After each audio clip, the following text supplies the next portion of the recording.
ਧਰਮ ਪ੍ਰਚਾਰ ਨੂੰ ਲੈ ਕੇ ਆਮੋ ਸਾਹਮਣੇ ਐਸਜੀਪੀਸੀ ਤੇ ਦਿੱਲੀ ਕਮੇਟੀ। ਡੀਐਸਜੀਐਮਸੀ ਨੇ ਅੰਮ੍ਰਿਤਸਰ 'ਚ ਖੋਲ੍ਹਿਆ ਧਰਮ ਪ੍ਰਚਾਰ ਦਾ ਦਫ਼ਤਰ। ਪ੍ਰਧਾਨ ਹਰਮੀਤ ਕਾਲਕਾ ਬੋਲੇ, ਸਿੱਖਾਂ ਦਾ ਧਰਮ ਪਰਿਵਰਤਨ ਰੋਕਣ 'ਚ ਨਾਕਾਮ ਰਹੀ ਹੈ ਸ਼੍ਰੋਮਣੀ ਕਮੇਟੀ। ਚੰਡੀਗੜ੍ਹ ਪੀਜੀਆਈ 'ਚ ਪੰਜਾਬ ਦੇ ਮਰੀਜ਼ਾਂ ਦਾ ਮੁਫਤ ਇਲਾਜ ਬੰਦ। ਪੰਜਾਬ ਸਰਕਾਰ ਨੇ ਨਹੀਂ ਦਿੱਤਾ ਕਰੋਨਾ ਦਾ ਬਕਾਇਆ। 1 ਅਗਸਤ ਤੋਂ ਆਯੁਸ਼ਮਾਨ ਸਕੀਮ ਤਹਿਤ ਨਹੀਂ ਹੋ ਰਿਹਾ ਇਲਾਜ। ਖਜ਼ਾਨਾ ਮੰਤਰੀ ਹਰਪਾਲ ਚੀਮਾ ਦਾ ਦਾਅਵਾ, ਪੈਸੇ ਭੇਜ ਦਿੱਤੇ ਨੇ, ਕੱਲ ਤੋਂ ਸ਼ੁਰੂ ਹੋਏਗਾ ਇਲਾਜ। ਸੁਪਰੀਮ ਕੋਰਟ ਨੇ ਮੁਫਤ ਚੋਣ ਵਾਅਦਿਆਂ ਦੇ ਮਾਮਲੇ ਤੇ ਸਪੈਸ਼ਲ ਬਾਡੀ ਬਣਾਉਣ ਲਈ ਕਿਹਾ। ਕੇਂਦਰ ਵਿਰੋਧੀ ਧਿਰਾਂ ਤੇ ਚੋਣ ਕਮਿਸ਼ਨ ਦੇ ਨੁਮਾਇੰਦੇ ਹੋਣਗੇ ਸ਼ਾਮਲ। 11 ਅਗਸਤ ਨੂੰ ਮਾਮਲੇ ਦੀ ਅਗਲੀ ਸੁਣਵਾਈ। ਕਾਂਗਰਸ ਨਾਲ ਸੰਬੰਧਿਤ ਯੰਗ ਇੰਡੀਆ ਦਫ਼ਤਰ ਤੇ ਈਡੀ ਦੀ ਵੱਡੀ ਕਾਰਵਾਈ। ਦਫ਼ਤਰ ਨੂੰ ਕੀਤਾ ਸੀਲ। ਕਾਂਗਰਸ ਦਫ਼ਤਰ ਤੇ ਸੋਨੀਆ ਗਾਂਧੀ ਦੇ ਘਰ ਦੇ ਬਾਹਰ ਵਧਾਈ ਗਈ ਸੁਰੱਖਿਆ। ਅਫਗਾਨਿਸਤਾਨ ਤੋਂ ਵਾਪਸ ਆਇਆ ਸਿੱਖਾਂ ਦਾ ਇੱਕ ਹੋਰ ਜਥਾ। 30 ਸਿੱਖਾਂ ਦੇ ਜਥੇ 'ਚ ਬੱਚੇ ਤੇ ਔਰਤਾਂ ਵੀ ਸ਼ਾਮਿਲ। ਸਿੱਖ ਪਰਿਵਾਰ ਬੋਲੇ, ਬੁਰਾ ਦੌਰ ਹੋਇਆ ਖਤਮ, ਆਜ਼ਾਦ ਹੋਣ ਵਰਗੀ ਹੈ ਦਿਲ 'ਚ ਭਾਵਨਾ। ਕੋਟਕਪੂਰਾ ਗੋਲੀकांड ਮਾਮਲੇ 'ਚ ਸਾਬਕਾ ਡੀਜੀਪੀ ਸੁਮੇਧ ਸਿੰਘ ਸੈਣੀ ਤੋਂ 4 ਘੰਟੇ ਹੋਈ ਪੁੱਛਗਿੱਛ। ਐਲਕੇ ਯਾਦਵ ਦੀ ਅਗਵਾਈ ਵਾਲੀ ਐਸਆਈਟੀ ਨੇ ਕੀਤੇ ਸਵਾਲ ਜਵਾਬ। ਕੇਂਦਰ ਵੱਲੋਂ ਐਨਆਈਏ ਨੂੰ ਹਦਾਇਤ, ਪੰਜਾਬ 'ਚ ਗੈਂਗਸਟਰਾਂ ਤੇ ਦਹਿਸ਼ਤਗਰਦਾਂ ਦਾ ਨੈਕਸਸ ਤੋੜੋ। ਦਿਨਕਰ ਗੁਪਤਾ ਦੀ ਕਮਾਂਡ 'ਚ ਐਨਆਈਏ ਕਰੇਗੀ ਕਾਰਵਾਈ। ਸੀਐਮ ਭਗਵੰਤ ਮਾਨ ਨੇ ਵਿਧਾਇਕਾਂ ਨਾਲ ਕੀਤੀ ਮੀਟਿੰਗ। ਐਮਐਲਏਜ਼ ਦੇ ਵੱਖ-ਵੱਖ ਗਰੁੱਪਾਂ ਨਾਲ ਕੀਤਾ ਮੰਥਨ। ਹਲਕਿਆਂ ਨੂੰ ਲੈ ਕੇ ਲਈ ਫੀਡਬੈਕ। ਵਿਕਾਸ ਕਾਰਜਾਂ ਤੇ ਵੀ ਹੋਈ ਚਰਚਾ। ਰਾਜ ਸਭਾ 'ਚ ਪਹਿਲੀ ਵਾਰ ਬੋਲੇ ਸੰਤ ਬਲਬੀਰ ਸਿੰਘ ਸੀਚੇਵਾਲ ਦੀ। ਚੇਅਰਮੈਨ ਵੈਂਕਈਆ ਨਾਇਡੂ ਵੱਲੋਂ ਤਾਰੀਫ। ਨਾਇਡੂ ਬੋਲੇ, ਤੁਸੀਂ ਚੰਗਾ ਬੋਲਿਆ। ਸੀਚੇਵਾਲ ਨੇ ਚੱਕਿਆ ਸੀ ਪਾਣੀਆਂ ਦਾ ਮੁੱਦਾ। चंगा बोल रही है, तुसी चंगा बोल रही है, आपको अभिनंदन। तुसी चंगा बोल रही है, तुसी चंगा बोल रही है, आपको अभिनंदन। ਬਾਦਰਗੜ੍ਹ ਦੀ ਇੱਕ ਫੈਕਟਰੀ 'ਚ 4 ਮਜ਼ਦੂਰਾਂ ਦੀ ਮੌਤ, 2 ਆਈਸੀਯੂ 'ਚ ਭਰਤੀ। ਗੈਸ ਰਿਸਣ ਨਾਲ ਵਾਪਰਿਆ ਹਾਦਸਾ। ਕਾਮਨਵੈਲਥ 'ਚ ਪੰਜਾਬੀਆਂ ਦਾ ਸ਼ਾਨਦਾਰ ਪ੍ਰਦਰਸ਼ਨ ਜਾਰੀ। ਅੰਮ੍ਰਿਤਸਰ ਦੇ ਵੇਟ ਲਿਫਟਰ ਲਵਪ੍ਰੀਤ ਨੇ ਜਿੱਤਿਆ ਕਾਂਸੇ ਦਾ ਤਗਮਾ।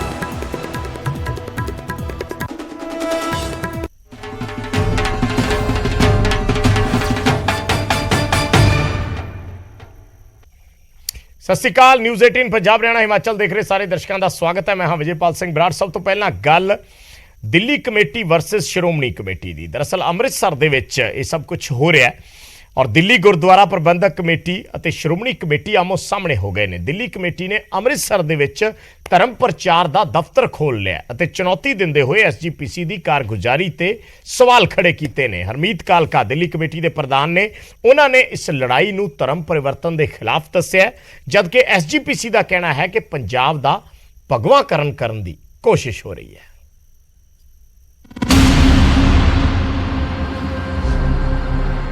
ਹਰਮੀਤ ਸਿੰਘ ਕਾਲਕਾ ਜੋ ਚਾਹੇ ਪ੍ਰਧਾਨ ਦਿੱਲੀ ਗੁਰਦੁਆਰਾ ਕਮੇਟੀ ਦੇ ਨੇ, ਪਰ ਚੁਣੌਤੀ ਸਿੱਧੀ ਸ਼੍ਰੋਮਣੀ ਕਮੇਟੀ ਨੂੰ ਦੇ ਦਿੱਤੀ ਹੈ।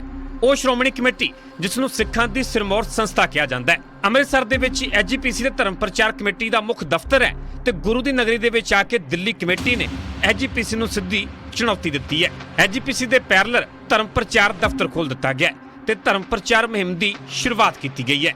ਮੁਹਿੰਮ ਨੂੰ ਨਾਮ ਦਿੱਤਾ ਗਿਆ ਹੈ ਧਰਮ ਜਾਗਰੂਕਤਾ ਲਹਿਰ, ਜਿਸ ਨੂੰ ਲੈ ਕੇ ਬਕਾਇਦਾ ਅਰਦਾਸ ਸਮਾਗਮ ਰੱਖਿਆ ਗਿਆ ਤੇ ਇਸ ਦੌਰਾਨ ਅਕਾਲੀ ਜੋ ਵੀ ਉਹ ਜਕਾਰੇ ਉਹਨਾਂ ਦੇ ਲਾਉਂਦੇ ਆ, ਉਹ ਅਗਰ ਜਦ ਪ੍ਰਧਾਨ ਸ਼੍ਰੋਮਣੀ ਕਮੇਟੀ ਦਾ ਪ੍ਰਧਾਨ ਤੁਹਾਡੇ ਸਾਹਮਣੇ ਸਰਦਾਰ ਗੋਬਿੰਦ ਸਿੰਘ ਲੋਗੋਵਾਲ ਸਾਹਿਬ ਨੇ ਕਈ ਸਟੇਜਾਂ ਤੇ ਬੋਲਿਆ, ਸਰਦਾਰ ਸੁਖਬੀਰ ਸਿੰਘ ਬਾਦਲ ਸਾਹਿਬ ਕਈ ਸਟੇਜਾਂ ਤੇ ਜਾ ਕੇ ਬੋਲਦੇ ਆ, ਫਿਰ ਉਹ ਕਿਸ ਤਰੀਕੇ ਦੇ ਨਾਲ ਆਪਣੇ ਸਿੱਖਾਂ ਨੂੰ ਮਨਾ ਕਰ ਸਕਦੇ ਨੇ ਕਿ ਜੀ ਤੁਸੀਂ ਇਸ ਪਾਸੇ ਨਾ ਜਾਓ। ਉਧਰ ਬਲਜੀਤ ਦਾਦੂਵਾਲ ਨੇ ਜਿੱਥੇ ਦਿੱਲੀ ਕਮੇਟੀ ਦੇ ਕਦਮ ਦੀ ਸ਼ਲਾਘਾ ਕੀਤੀ ਹੈ, ਉੱਥੇ ਐਸਜੀਪੀਸੀ ਦੀ ਕਾਰਗੁਜ਼ਾਰੀ ਤੇ ਵੀ ਸਵਾਲ ਖੜੇ ਕੀਤੇ ਨੇ। ਅਸੀਂ ਜਿਨ੍ਹਾਂ ਨੂੰ ਧਰਮ ਪ੍ਰਚਾਰ ਦੀ ਜ਼ਿੰਮੇਵਾਰੀ ਪੰਜਾਬ 'ਚ ਸੌਂਪੀ ਸੀ, ਉਹ ਤਾਂ ਦਿੱਲੀ ਵਜ਼ੀਰੀਆਂ ਲੈਣ ਚਲੇ ਗਏ ਤੇ ਵਧਾਈ ਦੇ ਪਾਤਰ ਆ ਜਿਹੜੇ ਦਿੱਲੀ 'ਚੋਂ ਉੱਠ ਕੇ ਪੰਜਾਬ ਦੇ ਵਿੱਚ ਪ੍ਰਚਾਰ ਕਰਨ ਵਾਸਤੇ ਆਏ ਆ। ਸਾਡੇ ਵੱਲੋਂ ਹਰਿਆਣਾ ਸਿੱਖ ਗੁਰਦੁਆਰਾ ਪ੍ਰਬੰਧਕ ਕਮੇਟੀ ਵੱਲੋਂ ਪੂਰਾ ਸਹਿਯੋਗ ਰਹੇਗਾ ਤੇ ਧਰਮ ਪ੍ਰਚਾਰ ਦੀ ਲਹਿਰ ਜਿਹੜੀ ਆ ਉਹ ਪਿੰਡ-ਪਿੰਡ ਪ੍ਰਚੰਡ ਕੀਤੀ ਜਾਊਗੀ। ਉਧਰ ਸ਼੍ਰੋਮਣੀ ਕਮੇਟੀ ਨੇ ਦਿੱਲੀ ਕਮੇਟੀ ਤੇ ਪਲਟਵਾਰ ਕੀਤਾ ਹੈ। ਐਸਜੀਪੀਸੀ ਦਾ ਕਹਿਣਾ ਹੈ ਕਿ ਦਿੱਲੀ ਵਾਲੀ ਸੱਤਾ ਪੰਜਾਬ ਤੇ ਭਾਰੂ ਹੋਣਾ ਚਾਹੁੰਦੀ ਹੈ। ਪੰਜਾਬ ਦੇ ਭਗਵਾ ਕਰਨ ਦੀ ਕੋਸ਼ਿਸ਼ ਕੀਤੀ ਜਾ ਰਹੀ ਹੈ। ਦੇਖੋ ਜੀ, ਧਰਮ ਪਰਿਵਰਤਨ ਦੀ ਲੜਾਈ ਇੱਕ ਵਾਰ ਨਹੀਂ ਜੀ, ਬੜੇ ਲੰਬੇ ਸਮੇਂ ਤੋਂ ਚੱਲ ਰਹੀ ਹੈ। ਗੁਰੂ ਕਾਲ ਤੋਂ ਸਾਡੇ ਖਿਲਾਫ ਜਿਹੜੇ ਸਾਜ਼ਿਸ਼ਾਂ ਚੱਲਦੀਆਂ ਨੇ, ਪਰ ਇੱਕ ਗੱਲ ਦਾ ਖਿਆਲ ਰੱਖਣਾ ਕਿ ਜਿਸ ਥਾਂ ਤੋਂ ਇਹ ਦਿੱਲੀ ਤੋਂ ਆਏ ਨੇ, ਉੱਥੋਂ ਦੀ ਜਿਹੜੀ ਸੱਤਾ ਨਾ, ਉਹ ਸੱਤਾ ਕਿਸੇ ਨਾ ਕਿਸੇ ਢੰਗ ਨਾਲ ਇਸ ਪੰਜਾਬ ਦੇ ਉੱਤੇ ਭਰਮ ਹੋਣਾ ਚਾਹੁੰਦੀ ਆ, ਭਗਵਾ ਕਰਨਾ ਚਾਹੁੰਦੀ ਆ। ਜਦੋਂ ਸ਼੍ਰੋਮਣੀ ਕਮੇਟੀ ਸਿੱਖਾਂ ਦੀ ਸਿਰਮੌਰ ਸੰਸਥਾ ਹੋਵੇ, ਧਰਮ ਪ੍ਰਚਾਰ ਕਮੇਟੀ ਦੇ ਜ਼ਰੀਏ ਪਹਿਲਾਂ ਹੀ ਪ੍ਰਚਾਰ ਕੀਤਾ ਜਾ ਰਿਹਾ ਹੋਵੇ ਤੇ ਉਸ ਦੇ ਮੁਕਾਬਲੇ ਅੰਮ੍ਰਿਤਸਰ ਦੇ ਵਿੱਚ ਇੱਕ ਹੋਰ ਧਰਮ ਪ੍ਰਚਾਰ ਦਫ਼ਤਰ ਖੋਲ੍ਹ ਦਿੱਤਾ ਜਾਵੇ, ਤਾਂ ਫਿਰ ਸਵਾਲ ਤਾਂ ਜ਼ਰੂਰ ਖੜੇ ਹੁੰਦੇ ਨੇ ਕਿ ਕੀ ਐਸਜੀਪੀਸੀ ਦੀ ਕਾਰਗੁਜ਼ਾਰੀ ਤੇ ਸਵਾਲ ਖੜੇ ਕੀਤੇ ਜਾ ਰਹੇ ਨੇ। ਕੀ ਸ਼੍ਰੋਮਣੀ ਕਮੇਟੀ ਨੂੰ ਚੁਣੌਤੀ ਦਿੱਤੀ ਜਾ ਰਹੀ ਹੈ ਤੇ ਇਸ ਦੇ ਪਿੱਛੇ ਮਕਸਦ ਧਾਰਮਿਕ ਹੈ ਜਾਂ ਸਿਆਸੀ? ਅੰਮ੍ਰਿਤਸਰ ਤੋਂ ਰਾਜੀਵ ਸ਼ਰਮਾ, ਨਿਊਜ਼ 18 ਪੰਜਾਬ। ਤੇ ਗੱਲ ਕਰਦੇ ਹਾਂ ਮੁਫਤ ਸਕੀਮਾਂ ਦੀ, ਜਿਹੜੀਆਂ ਪੋਲੀਟੀਕਲ ਪਾਰਟੀਆਂ ਵੱਲੋਂ ਅਨਾਉਂਸ ਕੀਤੀਆਂ ਜਾਂਦੀਆਂ ਨੇ ਚੋਣਾਂ ਜਿੱਤਣ ਦੇ ਲਈ। ਇਹਨਾਂ ਮੁਫਤ ਸਕੀਮਾਂ ਤੇ ਸੁਪਰੀਮ ਕੋਰਟ ਦੇ ਵਿੱਚ ਸੁਣਵਾਈ ਹੋਈ ਹੈ ਔਰ ਸੁਪਰੀਮ ਕੋਰਟ ਨੇ ਇਸ ਤੇ ਇੱਕ ਸਪੈਸ਼ਲ ਬਾਡੀ ਬਣਾਉਣ ਦੇ ਨਿਰਦੇਸ਼ ਦੇ ਦਿੱਤੇ ਨੇ। ਉਸ ਸਪੈਸ਼ਲ ਬਾਡੀ ਦੇ ਵਿੱਚ ਨੀਤੀ ਆਯੋਗ ਦੇ ਨੁਮਾਇੰਦੇ, ਵਿੱਤ ਕਮਿਸ਼ਨ ਦੇ ਨੁਮਾਇੰਦੇ ਅਤੇ ਆਰਬੀਆਈ ਦੇ ਨੁਮਾਇੰਦੇ ਸ਼ਾਮਲ ਹੋਣ, ਇਹ ਗੱਲ ਸੁਪਰੀਮ ਕੋਰਟ ਵੱਲੋਂ ਕਹੀ ਗਈ ਹੈ। ਨਾਲ ਹੀ ਉਹਨਾਂ ਨੇ ਕਿਹਾ ਕਿ ਸੱਤਾਧਾਰੀ ਧਿਰਾਂ ਅਤੇ ਵਿਰੋਧੀ ਧਿਰਾਂ ਦੇ ਮੈਂਬਰਾਂ ਨੂੰ ਵੀ ਇਸ ਸਪੈਸ਼ਲ ਬਾਡੀ 'ਚ ਸ਼ਾਮਲ ਕੀਤਾ ਜਾਵੇ, ਕਿਉਂਕਿ ਇਹ ਮੁੱਦਾ ਸਿੱਧਾ ਅਰਥ ਵਿਵਸਥਾ ਤੇ ਅਸਰ ਪਾਉਂਦਾ ਹੈ। ਮਾਮਲੇ ਦੀ ਅਗਲੀ ਸੁਣਵਾਈ 11 ਅਗਸਤ ਨੂੰ ਹੋਣੀ ਹੈ ਔਰ ਉਸ ਤੋਂ ਪਹਿਲਾਂ ਸੁਪਰੀਮ ਕੋਰਟ ਵੱਲੋਂ ਇਹ ਨਿਰਦੇਸ਼ ਦਿੱਤੇ ਗਏ ਨੇ ਕਿ ਇਸ ਮਾਮਲੇ ਦੇ ਵਿੱਚ ਇੱਕ ਸਪੈਸ਼ਲ ਬਾਡੀ ਦਾ ਗਠਨ ਕੀਤਾ ਜਾਵੇ।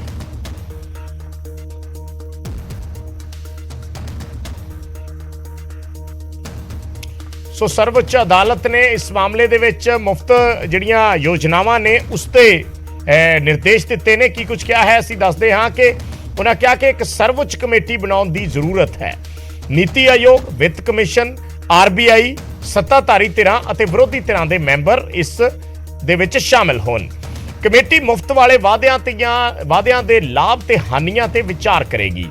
ਉਹਨਾਂ ਕਿਹਾ ਕਿ ਮੁਫਤ ਵਾਲੀਆਂ ਯੋਜਨਾਵਾਂ ਦਾ ਆਰਥਿਕਤਾ ਤੇ ਅਸਰ ਪੈਂਦਾ ਹੈ ਔਰ ਇਹ ਕਮੇਟੀ ਦੇਖੇਗੀ ਕਿ ਆਰਥਿਕਤਾ ਤੇ ਕਿੰਨਾ ਕੁ ਅਸਰ ਪੈ ਰਿਹਾ ਹੈ। ਕਮੇਟੀ ਮੁਫਤ ਵਾਲੀਆਂ ਯੋਜਨਾਵਾਂ ਨੂੰ ਰੈਗੂਲੇਟ ਕਰਨ ਸੰਬੰਧੀ ਆਪਣੇ ਵਿਚਾਰ ਦੇਵੇਗੀ। ਕਮੇਟੀ ਕੇਂਦਰ, ਚੋਣ ਕਮਿਸ਼ਨ ਅਤੇ ਸੁਪਰੀਮ ਕੋਰਟ ਨੂੰ ਇਸ ਦੀ ਸਿੱਧੀ ਰਿਪੋਰਟ ਸੌਂਪੇਗੀ। ਮੁਫਤ ਵਾਲੀਆਂ ਯੋਜਨਾਵਾਂ ਤੇ ਇਸ ਤੇ ਸੁਪਰੀਮ ਕੋਰਟ ਨੇ ਅੱਜ ਇਹ ਸੁਣਵਾਈ ਕੀਤੀ ਸੀ ਔਰ ਤੁਸ਼ਾਰ ਮਹਿਤਾ ਜਿਹੜੇ ਨੇ ਉਹ ਅਪੀਅਰ ਹੋਏ ਸੀ ਔਰ ਉਹਨਾਂ ਨੇ ਕਿਹਾ ਕਿ ਬਿਨਾਂ ਸੋਚੀਆਂ ਸਮਝੀਆਂ ਮੁਫਤ ਵਾਲੀਆਂ ਯੋਜਨਾਵਾਂ ਦੇਸ਼ ਨੂੰ ਆਰਥਿਕ ਤਬਾਹੀ ਵੱਲ ਲੈ ਕੇ ਜਾ ਰਹੀਆਂ ਨੇ ਜਾਂ ਲੈ ਕੇ ਜਾਣਗੀਆਂ। ਕਪਿਲ ਸਿੱਬਲ ਨੇ ਕਿਹਾ ਕਿ ਇਸ ਮਸਲੇ ਤੇ ਪਾਰਲੀਮੈਂਟ 'ਚ ਡਿਬੇਟ ਹੋਵੇ ਤੇ ਕਾਨੂੰਨ ਪਾਸ ਕੀਤਾ ਜਾਵੇ। ਚੀਫ ਜਸਟਿਸ ਆਫ ਇੰਡੀਆ ਨੇ ਕਿਹਾ ਕਿ ਕੋਈ ਵੀ ਸਿਆਸੀ ਪਾਰਟੀ ਮੁਫਤ ਵਾਲੀਆਂ ਯੋਜਨਾਵਾਂ ਦੇ ਖਿਲਾਫ ਸਟੈਂਡ ਨਹੀਂ ਲਏਗੀ। ਸੀਜੀਆਈ ਨੇ ਕਿਹਾ ਕਿ ਕੀ ਤੁਸੀਂ ਸੋਚਦੇ ਹੋ ਕਿ ਪਾਰਲੀਮੈਂਟ ਮੁਫਤ ਵਾਲੀਆਂ ਯੋਜਨਾਵਾਂ ਤੇ ਡਿਬੇਟ ਕਰੇਗੀ?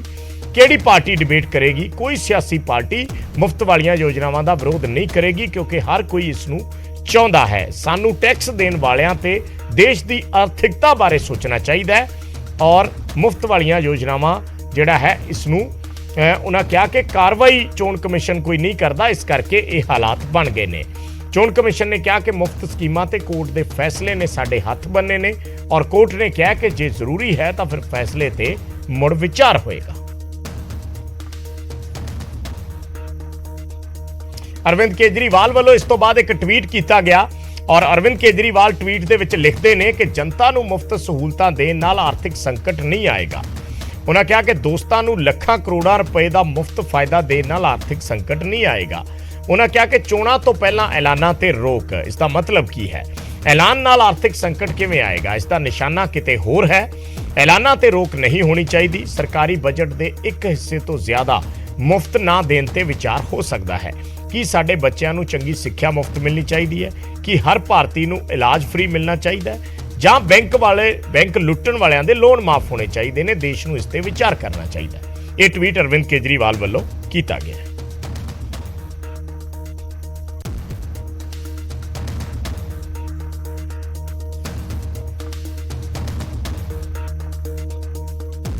ਤੇ ਹੁਣ ਗੱਲ ਕਰਦੇ ਹਾਂ ਨਿਊਜ਼ 18 ਦੀ ਖਬਰ ਦੇ ਅਸਰ ਦੀ। ਆਯੁਸ਼ਮਾਨ ਯੋਜਨਾ ਜਿਸ ਬਾਰੇ ਨਿਊਜ਼ 18 ਸਵੇਰ ਤੋਂ ਲਗਾਤਾਰ ਖਬਰ ਦਿਖਾ ਰਿਹਾ ਸੀ, ਉਸ ਤੇ ਸ਼ਾਮ ਹੁੰਦੇ ਸਰਕਾਰ ਐਕਸ਼ਨ 'ਚ ਆ ਗਈ ਤੇ ਖਜ਼ਾਨਾ ਮੰਤਰੀ ਹਰਪਾਲ ਚੀਮਾ ਦਾ ਬਿਆਨ ਵੀ ਸਾਹਮਣੇ ਆ ਗਿਆ। ਦਰਅਸਲ ਪੀਜੀਆਈ ਨੇ ਆਯੁਸ਼ਮਾਨ ਯੋਜਨਾ ਦੇ ਤਹਿਤ ਮਰੀਜ਼ਾਂ ਦਾ ਇਲਾਜ ਕਰਨਾ ਬੰਦ ਕਰ ਦਿੱਤਾ ਸੀ ਕਿਉਂਕਿ ਸਰਕਾਰ ਨੇ ਪੈਸੇ ਨਹੀਂ ਦਿੱਤੇ ਸੀ ਔਰ ਹੁਣ ਉਸ ਤੇ ਖਜ਼ਾਨਾ ਮੰਤਰੀ ਦਾ ਇਹ ਬਿਆਨ ਆਇਆ ਹੈ ਕਿ ਪੀਜੀਆਈ ਨੂੰ ਆਯੁਸ਼ਮਾਨ ਯੋਜਨਾ ਦੇ ਪੈਸੇ ਭੇਜ ਦਿੱਤੇ ਗਏ ਨੇ। ਇਸ ਦੇ ਨਾਲ ਬਾਕੀ ਹਸਪਤਾਲਾਂ ਨੂੰ ਵੀ ਇਸ ਦੀ ਅਦਾਇਗੀ ਕਰ ਦਿੱਤੀ ਗਈ ਹੈ ਤੇ ਕੱਲ ਤੋਂ ਮੁਫਤ ਇਲਾਜ ਜਿਹੜਾ ਹੈ ਉਹ ਹਸਪਤਾਲਾਂ 'ਚ ਫਿਰ ਸ਼ੁਰੂ ਹੋ ਜਾਏਗਾ। ਇਹ ਗੱਲ ਪੰਜਾਬ ਦੇ ਖਜ਼ਾਨਾ ਮੰਤਰੀ ਹਰਪਾਲ ਚੀਮਾ ਵੱਲੋਂ ਕਹੀ ਗਈ ਹੈ।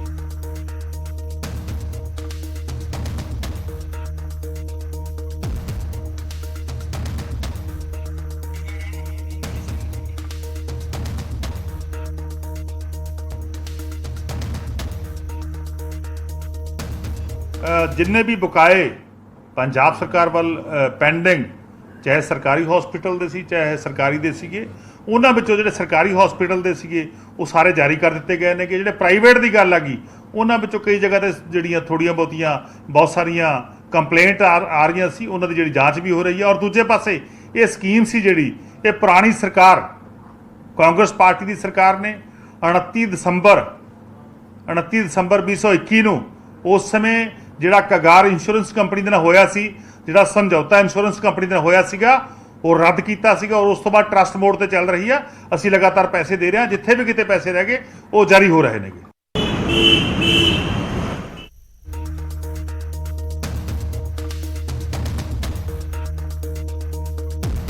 ਤਾਂ ਪੰਜਾਬ ਸਰਕਾਰ ਵੱਲੋਂ ਇਹ ਐਲਾਨ ਕਰ ਦਿੱਤਾ ਗਿਆ ਹੈ ਕਿ ਇਹਨਾਂ ਹਸਪਤਾਲਾਂ ਨੂੰ ਪੈਸੇ ਜਾਰੀ ਕਰ ਦਿੱਤੇ ਗਏ ਨੇ ਔਰ ਹੁਣ ਇਹਨਾਂ ਹਸਪਤਾਲਾਂ ਦੇ ਵਿੱਚ ਇਲਾਜ ਸ਼ੁਰੂ ਹੋ ਜਾਏਗਾ। ਹੋਰ ਹਸਪਤਾਲਾਂ ਦਾ ਵੀ ਉਹਨਾਂ ਨੇ ਜ਼ਿਕਰ ਕੀਤਾ ਕਿ ਹੋਰ ਵੀ ਜਿਨ੍ਹਾਂ ਹਸਪਤਾਲਾਂ ਦੀ ਪੇਮੈਂਟ ਰੁਕੀ ਹੋਈ ਸੀ ਉਹਨਾਂ ਨੂੰ ਵੀ ਅਦਾਇਗੀ ਭੇਜ ਦਿੱਤੀ ਗਈ ਹੈ। ਤੇ ਅਗਲੀ ਖਬਰ ਦਾ ਰੁਖ ਕਰਦੇ ਹਾਂ ਕੋਟਕਪੂਰਾ ਗੋਲੀकांड ਮਾਮਲੇ ਦੀ। ਇਸ ਮਾਮਲੇ 'ਚ ਅੱਜ ਸਾਬਕਾ ਡੀਜੀਪੀ ਸੁਮੇਧ ਸਿੰਘ ਸੈਣੀ ਐਸਆਈਟੀ ਦੇ ਅੱਗੇ ਪੇਸ਼ ਹੋਏ ਔਰ ਕੋਟਕਪੂਰਾ ਗੋਲੀकांड ਨੂੰ ਲੈ ਕੇ ਐਸਆਈਟੀ ਵੱਲੋਂ ਪੁੱਛਗਿੱਛ ਕੀਤੀ ਗਈ। ਕਰੀਬ 4 ਘੰਟੇ ਤੱਕ ਸੁਮੇਧ ਸੈਣੀ ਨੂੰ ਸਵਾਲ ਜਵਾਬ ਹੋਏ। 14 ਅਕਤੂਬਰ 2015 ਦਾ ਉਹ ਦਿਨ ਜਿਸ ਦਿਨ ਪ੍ਰਦਰਸ਼ਨਕਾਰੀਆਂ ਤੇ ਪੁਲਿਸ ਨੇ ਗੋਲੀ ਚਲਾਈ ਸੀ ਔਰ ਇਸ ਦੇ ਵਿੱਚ 2 ਦੀ ਮੌਤ ਹੋ ਗਈ ਸੀ। ਗੋਲੀकांड ਵੇਲੇ ਪੰਜਾਬ ਦੇ ਡੀਜੀਪੀ ਸਨ ਸੁਮੇਧ ਸਿੰਘ ਸੈਣੀ ਤੇ ਅੱਜ ਐਸਆਈਟੀ ਨੇ ਜੋ ਇਸ ਮਾਮਲੇ ਦੀ ਜਾਂਚ ਕਰ ਰਹੀ ਹੈ ਉਸ ਐਸਆਈਟੀ ਵੱਲੋਂ ਬੁਲਾਇਆ ਗਿਆ ਸੀ ਸੁਮੇਧ ਸਿੰਘ ਸੈਣੀ ਨੂੰ ਪੁੱਛਗਿੱਛ ਦੇ ਲਈ ਔਰ 4 ਘੰਟੇ ਤੱਕ ਸੁਮੇਧ ਸਿੰਘ ਸੈਣੀ ਤੋਂ ਸਵਾਲ ਜਵਾਬ ਕੀਤੇ ਗਏ ਨੇ।